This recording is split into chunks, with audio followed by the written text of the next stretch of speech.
Hi guys, welcome to this week's Star Wars Lads Monday special. Unlike my last two specials, this one's not going to be one that's really in depth, but more of just me kind of digging into more of a question that I've had, especially with some recent developments. Now, if you haven't already heard, you can look up here, but yeah, I mean, all the memes, all the hype, everything for DICE's Battlefront 3, it's not happening, unfortunately. And that's a really big bummer because as much as we had our love-hate relationship with Battlefront 2, by the end, it was turning into something really great. And then the Scarif update came, and that was it. Really, that's all we got. And if you want to know more about some certain characters and maps that were going to show up with the very next update before it was fully canceled support-wise, well, you're just gonna have to check out our last Friday video for a bit more of the information. But that whole idea of like, hey, Battlefront 3 is not happening, despite all the memes on Reddit, despite all the YouTube videos, despite all the teases and hints that, the developers wanted to do it, or they didn't want to do it, or the fans wanted it. With that whole mix that happened, you would think, okay, come on, it's Battlefront. It looks phenomenal. The gameplay is solid.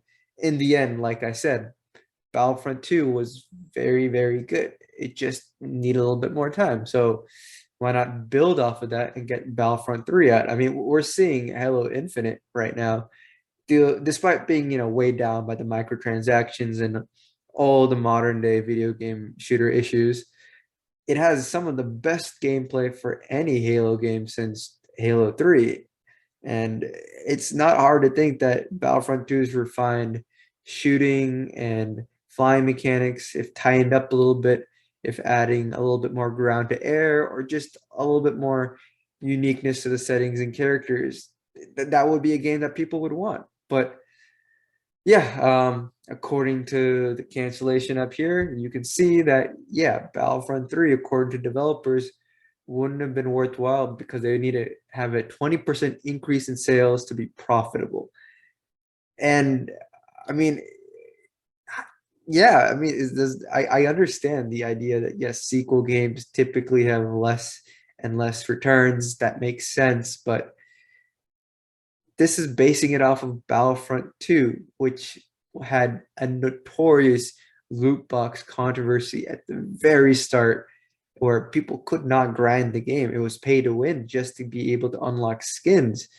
And, it was a huge issue. It's caused so many different debates, especially in Europe, with if loot boxes are considered as a form of gambling and whatnot. And, that 20% number that you see right here, it only makes sense if you consider that that 20% increase in sales could have realistically been covered if the game had been good from the start. Battlefront 2 took a long, long, long time to get better. And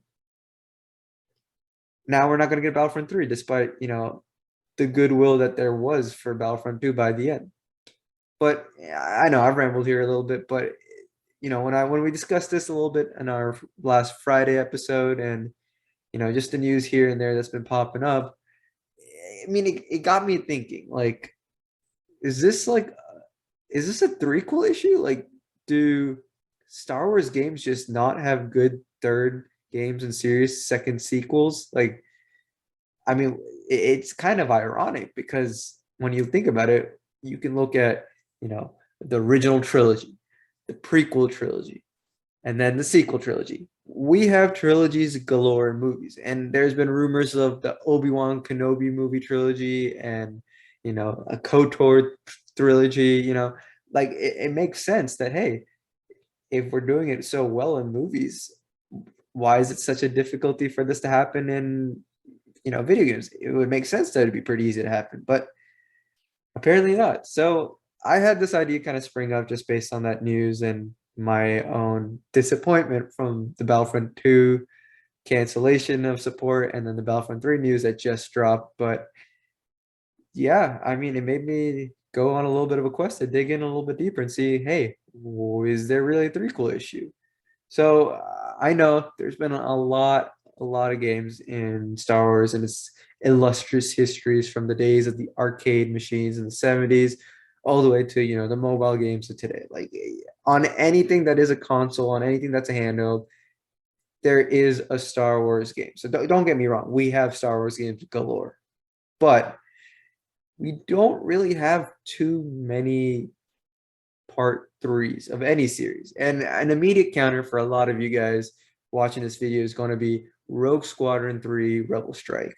I myself never got to play that because I never had a GameCube, but just for my own research, yeah, it was a pretty good game, but it didn't reach the highs of the second Rogue Squadron game, and it wasn't a fresh of breath air like that very first one was as well.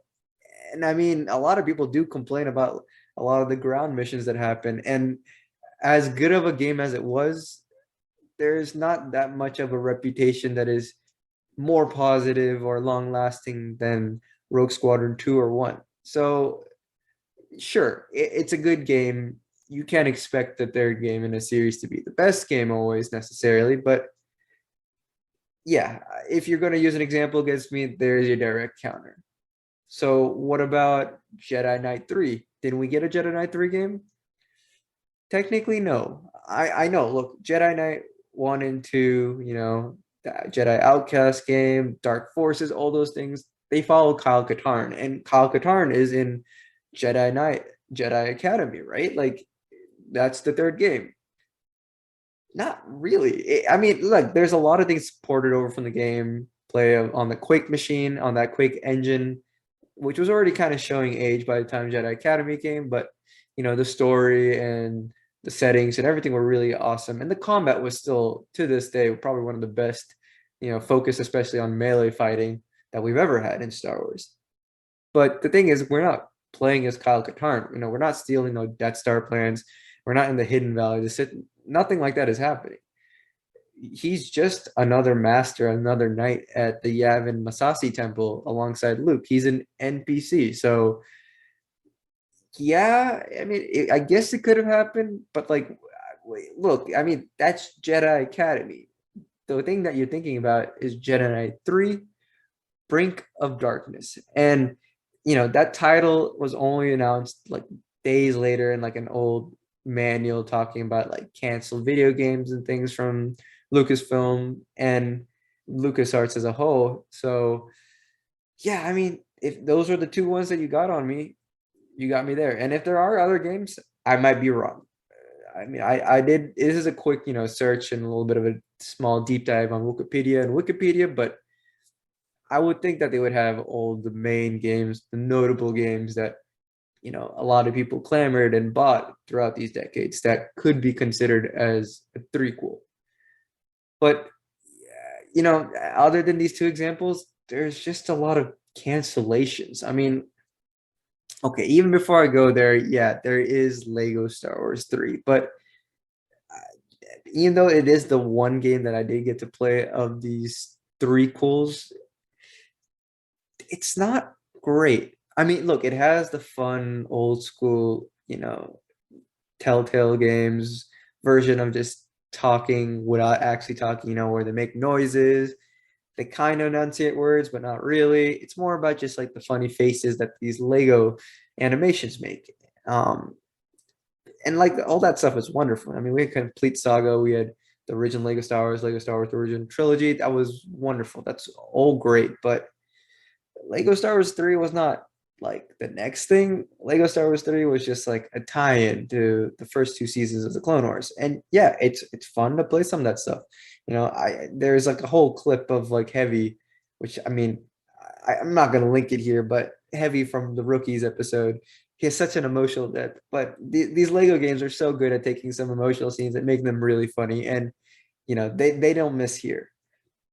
That being said, despite some very interesting strategy combat, some really unique hubs compared to the small ones that we got in the Complete Saga and the like, it's not really a fun full game. It's more visually stunning, sure, but content is less. And yeah, I don't even really count it as a third game because it only covers two seasons of a TV show that at that point sure, a lot of attention was there, but by season two, a lot of people were kind of falling off the Clone Wars hype wagon, and that's when it really all started kicking into gear of really great storytelling in season three at the end of season two. So it didn't really have the biggest impact. It didn't have a lot of sales, and it has okay reviews at best. But moving on, let's get back into what I want to talk about more, these cancellations, right? Like I've said, if you look up here, we got Jedi Knight 3, Brink of Darkness once more. It was canceled. It was a game that was supposed to continue after Jedi Knight, Jedi Academy, and we were going to be back in Kyle Katarn's shoes and controlling him, and they just didn't. I mean, they just didn't feel the need to continue it. Maybe there was some development, but nothing notable enough to leak or discuss online on some forum boards or in some interview. So then we kind of have something like, The Force Unleashed 3. It was kind of planned, right? And let's not talk about The Force Unleashed.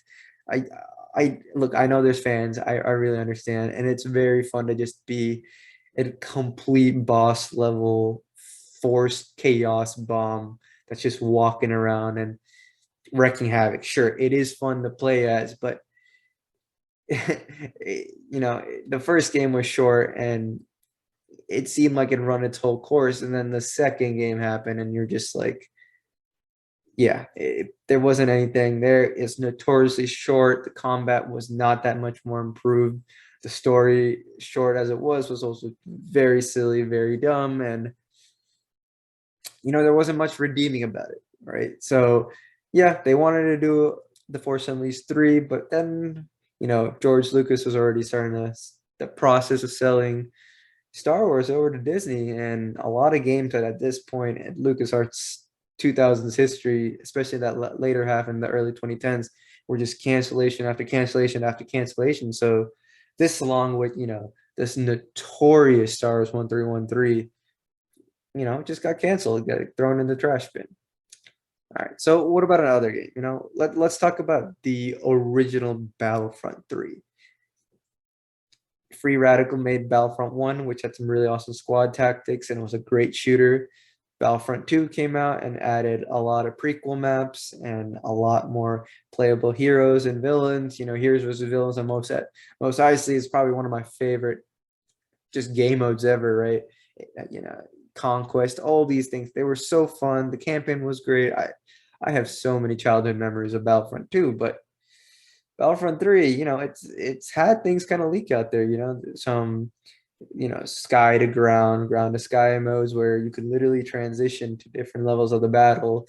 All these leaks were kind of out there, and some of them in video form too. But a little research into this seems to show that Free Radical, while they were trying to work on this, had other games that they were also trying to work towards, and a lot of miscommunication on their end, a lot of miscommunication from LucasArts, the inability to reach certain deadlines and benchmarks. And, after a few years, it just fell apart. And Free Radicals, I mean, it's no longer a company either. So, yeah, but if you're thinking that this Battlefront 3 modern day loss with DICE is bad enough, our very first chance was also gone too. So, yeah, both times, both failures, right? It's annoying. You just got to deal with it. Now, I know you guys might have seen our KOTOR Let's Plays that we've been doing on this channel. If you haven't, check it out. We have two 30 to 40-minute episodes so far. We're still on Terrace, We're letting, DICE kind of decide which character choices that we make, light side, dark side, and more neutral. It's been pretty fun, so go check those out if you can. And we plan to probably even try to do KOTOR 2 since, there's no Fallen Order 2 out, and Lego Star Wars Skywalker Saga is a long, long time away from being real. We know it's spring, but spring 2022 could just mean any month at this point. It could just be a vague placeholder. But anyways, getting back on track. Yeah, so KOTOR 1, amazing, changed RPGs. People loved it, right? Like, wonderful. And then, there was the whole issue with KOTOR 2. But it wasn't by BioWare, it was kind of rushed. And that's an understatement, right? So much of the content was cut out. So much of it felt very, very, reductive. Like it felt really like you're playing KOTOR, but with a lot more cynicism, and a lot of that the amazing story writing and the philosophy of KOTOR 2 just didn't get to shine because the game, frankly, was incomplete. And the Sith Lords as a game, sure, it was fun, but it wasn't KOTOR 1 level great, right? It had some upgrades, but not enough to justify this being a worthwhile sequel, even if you did manage to love this story, right? It was frustrating for a lot of fans, and I was one of them, but I luckily got to play these games when I was a little bit older, and playing them with the restored content mod with just the fan love and dedication to modding and everything. It's made that game an old time great for so many people, as it should be. So if KOTOR 1 and KOTOR 2 were still, commercially successful, what happened to KOTOR 3? Yeah, I mean, it was in development again, like a lot of these cancellations, but we have a little bit more information. Chris Avalon, the writer from KOTOR 2, talks about how we were really going to explore what the old Republic meant, right? We were going to have our character follow where Revan had gone at the end of, in between, KOTOR 1 and 2, why he's not a character in KOTOR 2, why everyone else is left behind in the known galaxy, what he was chasing after in the unknown regions. And we'd follow him up there and find not like, Darth something, Darth whatever, but real true Sith Lords, who are ancient and have large control swaths of galaxies, not solar systems, but just huge amounts, and how it affects the people living in these huge territories, and these insane philosophies that they had, and how you would interact with them, not necessarily in fighting, but kind of continuing off of KOTOR 2's philosophy and more richer and darker storytelling.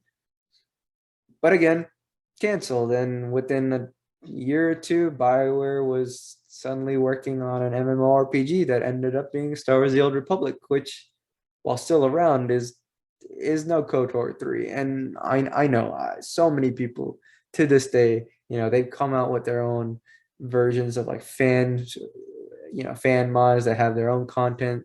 Some stuff with the Mandalorian Wars is literally made into like movies and into gameplay to play as part of a mod. It's like there's such a fan demand for KOTOR 3 that decades on hasn't been realized. And we can look at the KOTOR remake that's coming out, but we have a whole video on that. Is like the whole issue is like, will it even be canon? Will it be Legends? And me and Liam debate that. And will this era be confined to letting people kind of choose how Revan is, or is Revan going to be a defined character in canon when they're eventually just brought back, right?